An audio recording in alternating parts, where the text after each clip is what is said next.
Today, let's break down one of the most important and often misunderstood part of a buying home in California, contingencies. What are contingencies?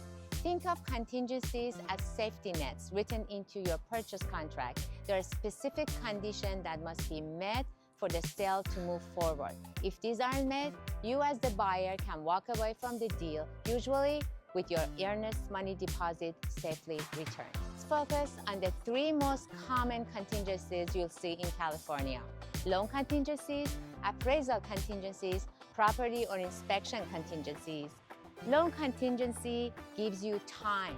The contract is 17 days by default to secure your mortgage. Oftentimes, that time frame is much shorter in our area.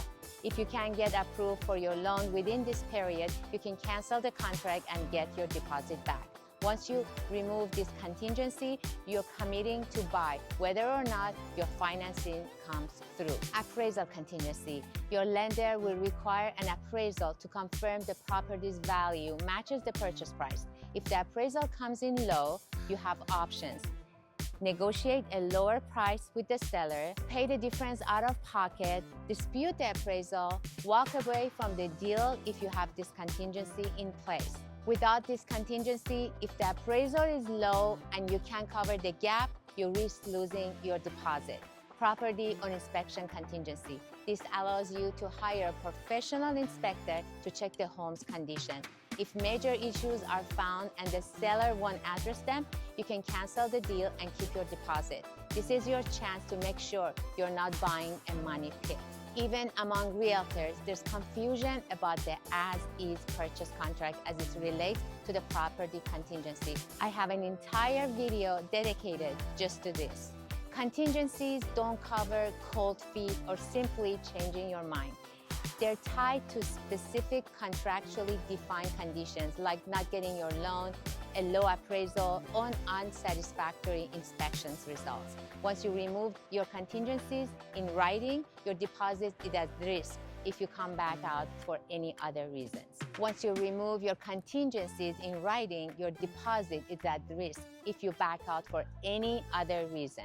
Timing matters. Most contracts in California use calendar days for contingency periods, but there are exceptions, like your initial deposit, which may use business days. Always check the contract language, especially if you're working in different counties with different contract forms. In summary, contingencies protect you during the home buying process. The main ones are loan, appraisal, and property inspections. They have a strict timeline, usually 17 days, but this can be negotiated. Once you remove them in writing, your deposit is at risk if you back out for any other reason. Always read the fine print on timeline. Calendar days and business days can make a difference. If you have any questions or want to make sure you're protected when buying a home in California, reach out. I am Farnaz, here to educate and navigate, not to speculate and fabricate.